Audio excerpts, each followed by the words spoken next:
This week, a hot new bombshell. After bombshell after bombshell. A lot of stories were tracking, including an absolute bombshell. There was a major new bombshell. Unbelievable. Bombshell conversation. Reality Bombshell.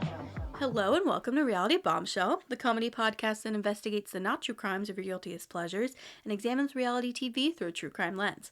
I'm Ariel, my pronouns are she, her. I'm your resident reality TV historian. I'm Ben, my pronouns are he, him. I'm the skeptic turned co-conspirator. Together we connect clues, follow the drama, and unpack all things reality TV, one case at a time. We have a different thing today. Yeah, we're branching out. We're just doing what we want to do. Yeah, exactly. Yeah, this is our podcast. We can do whatever we want. We make the rules. Yeah, exactly. We're talking about the Kardashians today.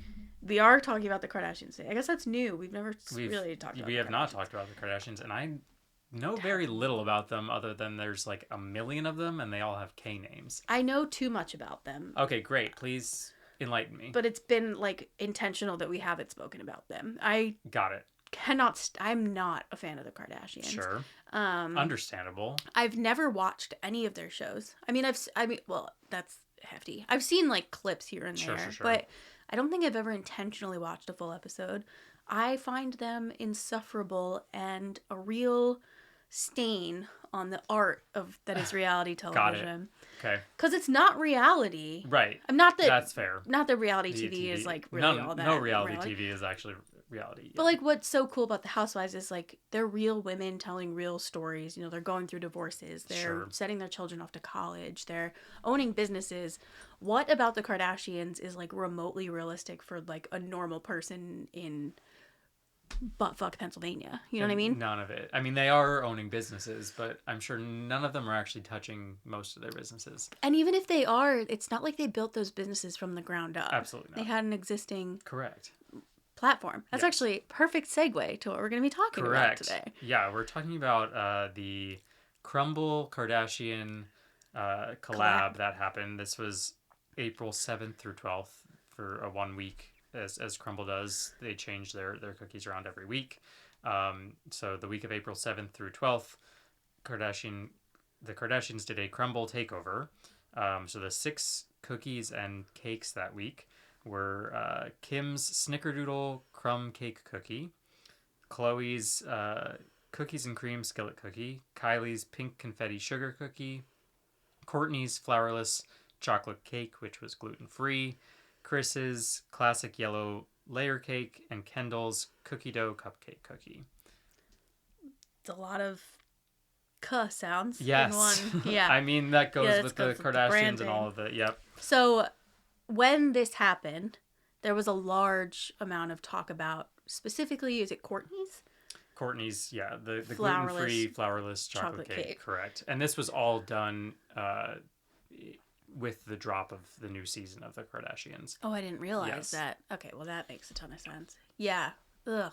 Well, okay, actually, that makes even more sense. Yes. Because something that we talked about in relation to this is the idea of, like, all press is good press. Correct. How, despite the fact that the discussion around Kourtney's cake is how awful it was. Yes. That it blew up so much that more people probably watched the show because of it. And bought the cake. Even though they knew it was disgusting, just to try it and post it on TikTok, and that was the whole we tried to bit. do. Yes. I went out of my way to a Crumbl Cookie location. I'm so sorry. And a couple of them were sold out. Not all of them were sold out. The flourless chocolate cake was specifically sold out. Yeah, which was but people said it tasted like dirt. Correct. And we'll get into that. Let's look at some clips from this was the founder trying the flourless chocolate cake specifically. Hello, we are here in the Crumbl HQ test kitchen with a very special dessert, our very first gluten-friendly, zero refined sugar, flourless chocolate cake. Now, you asked and we listened. A lot of our fans are gluten-friendly, and we wanted to provide something for them to enjoy. Yeah, so as we were developing, as Sawyer already said, it had to be flourless and no refined sugar, so we actually use honey instead. and it gives it this sweet, rounded flavor without using that refined sugar. I love it. I typically don't go for flourless chocolate cakes, but I love this one. And we've seen all the comments on the social medias. You either love this bad boy or you're not a fan. Come up close.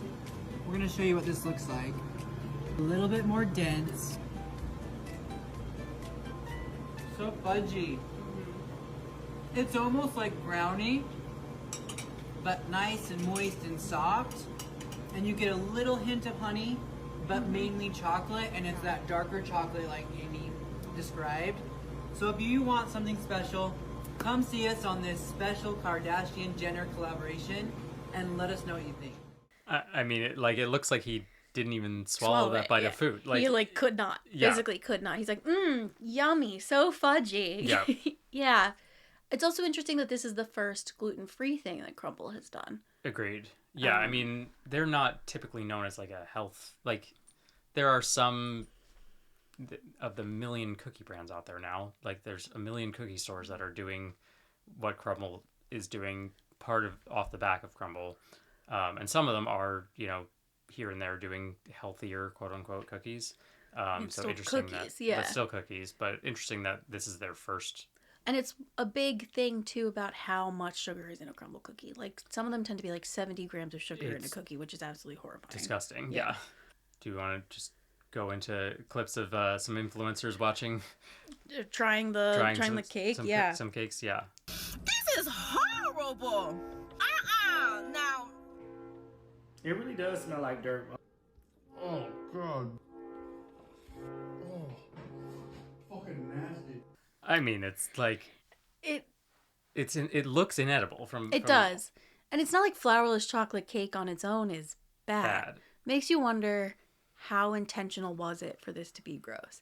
Did the Kardashians actually try the cake? Absolutely not. There's no way. There's no way. You don't think so? They just put their name on this. They slapped their name on this to, get attention and bring more viewers into the show, and probably got paid, we're assuming, to have this collaboration as well, and didn't, they're not caring about quality control of... That's true. They don't care, because all press is good press with the Kardashians. All press is good press, and money is money. Right. Well, if you think about it, the Kardashians in general, their whole empire was started on Kim's sex tape. Correct. So they're no stranger to negative press. Yeah. They're perpetually getting negative press. Exactly. It doesn't matter. As long as their name is... As long as their name is being out there, being put out there, it's attention. It's... Right. And also, their show is just a way to shill their own businesses. Exactly. And every time they get negative press on something like Crumbl Cookies, I'm sure they see a spike in their own personal business as well. 100%. There's no question. It's a circle. All interconnected. Yeah. I mean, Kris Jenner's a freaking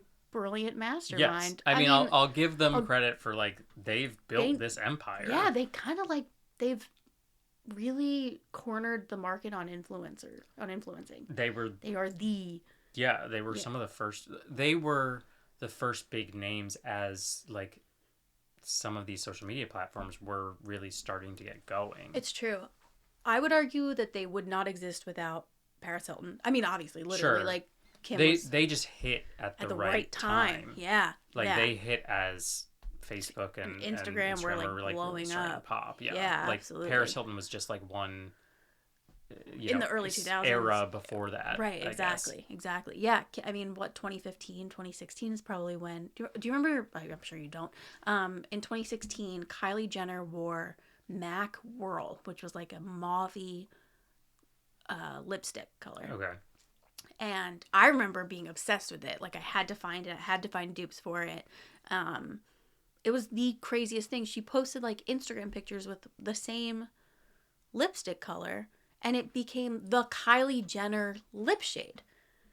It hit at the perfect time. She just made her own this color is now associated that already with her. Existed and had existed for a while, but it was this mauvey lip shade that was not not a thing that other people had really worn, and suddenly became the Kylie lip shade. Wow. This was summer after we graduated high school. I mean, I very, very distinctly remember this. And then she started her own lip kit brand, which is how she became a quote-unquote self-made billionaire. Sure.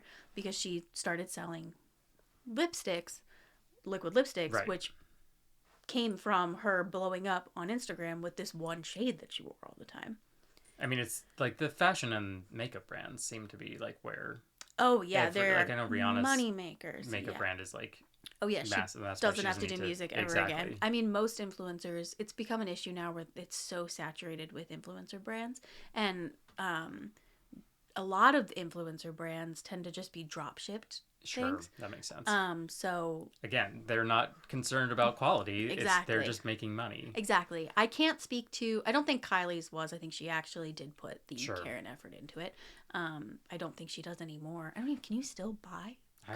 You're asking the wrong person. I think you can. I don't know that she like comes out with anything new anymore. And then Kim decided to make her own makeup brand to compete with her sister. Yeah, right. Wow. On the heels of Kylie creating a makeup brand. Crazy. Yeah, it was KKW Beauty, Kim Kardashian West Beauty, which is interesting now because she's no longer affiliated with Kanye West. Yeah, the makeup brands are a very quick cash grab. Totally.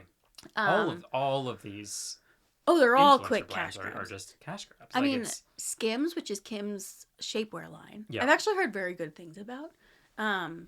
Whereas you have like Yitty by Lizzo, which is a subset of an existing shapewear line. Okay. So it's not that she created her own shapewear line. She just put has her name on something else. Yeah. Right. Whereas, as far as I know, Kim's Skims is actually her own brand. Sure. And I have heard good things about it. But I don't feel like Skims is shilled as much as some of the other stuff they do. I know that I've seen commercials for it. Yeah, and I've heard it on podcasts, like podcast ads. Open to sponsorship. Yeah, sure. If, I'll shill out we'll for yeah. Denigrate the whole Kardashian name. Yeah, and then just please ask pay them us. Ask them for a sponsorship. Why not? But then you have influencers, smaller influencers, who try and do the exact same thing. Totally. Someone that comes to mind is Lala Kent from Vanderpump Rules, who has a beauty line called Give Them Lala, which I've tried a couple products from, and it is awful. It is clearly cheap Alibaba makeup that gets rebranded with their name, and that's it. And they drop ship it. It's horrifying. Yeah, but people are still going to buy it because it has their name on it. Correct. Yeah. And that's I mean, that's just the cycle that we've put ourselves in. Blame capitalism, I guess. I don't. Right. And especially with fashion and makeup, it's always the life cycle is so fast, and you're always chasing that next new thing. Totally. Again, that goes back to the Crumbl thing of like, it's a weekly thing. So like, everyone was buying the Kardashian cookies for that week. We're trapped in this capitalism cycle. Right. I actually wonder how Crumbl's profits did that specific week, because like with other collabs, it's harder to tell if they're just doing one cookie for a collab. Right. But considering all of the options for that week were Kardashian related. Yeah. Then you have like Crumbl influencers who their thing is that they go and get all the cookies and try them every single week. Yeah. Yeah, but 100% of the cookies were Kardashian cookies. Correct. And it felt like there were more. I mean, I'm on TikTok pretty constantly, which is a problem. Yeah. So I see all the influencers doing their cookie tasting each week. Yeah. And I see the same people every week, but that week there were definitely some more people. I never hear about Crumbl, because who talks about Crumbl on a day-to-day basis unless something like this happens. Right. And that was like, it was everywhere. So the real thing I feel like we're figuring out here is like, reality stars are realizing that it's not about like what you're selling, it's about what you can convince people to believe. Yeah, that is interesting, especially when it comes to parasocial relationships, right? I mean, I saw the Countess in concert. Sure. Not because I thought she's going to put on a fantastic show that I want to watch. But you wanted to be in her presence. But I wanted to be in her presence, right. Which she's a woman. I mean, she's a fantastic woman. Sure. She's a goddess. But she's just a guy. Hit him with your car. Exactly. And did my $40 ticket make or break the Countess's finances for the month? Not. Absolutely not. No. But I wanted to be in the presence of greatness because I have a parasocial relationship with Countess de Lesseps. Right. Yeah. So if I buy the Kardashian cookie, they're gonna love me forever, and I'm Right. gonna be their best friend. Because one day I'm going to see them on the street and tell them I loved their cookie. Exactly. Right. Yeah. Which they've never tasted or... Not even remotely. Right. Yeah. Probably wouldn't know what you're talking about because someone else on their team approved this and they Right. made one post on Instagram that they probably didn't even post themselves. Exactly. Yeah. There was a lot of backlash towards Crumbl for pairing up with the Kardashians. Sure. But I think people love to hate the Kardashians. Totally. Which is why the Kardashians are so successful. Exactly. Yeah. And they keep... And they're going to keep profiting and playing off of that. And also, like, with the hate comes their name getting put out there more. Yeah, and it's exactly.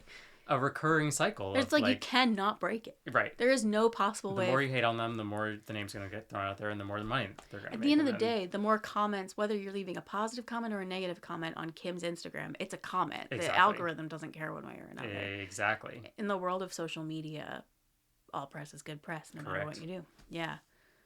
Yeah. Yeah. Yeah, it's like intentionally rage baiting with cookies. I mean, what more can you ask for, I guess? Yeah, I guess there really is no way to break the Kardashian cycle except to just completely stop paying attention to them. Which is never going to happen. Yeah. Yep. Yeah. Well, we made it to our conclusion here. Cool. Well, thank you for joining us on this Reality Bombshell minisode. You can follow us on all social media platforms at Reality Bombshell. And you can find us everywhere you listen to podcasts. If you're new here, feel free to go back through our back catalog. There's plenty of episodes there. Start with an episode that you love, or a franchise that you love. I'd recommend The Leg. Great The Leg's starting a great point. one. Or if you're a Survivor fan, there's some stuff there. There's Big Brother, lots of Housewives. And yeah, that's it for Reality Bombshell. I've been Ben. I'm Ariel. Bombs away.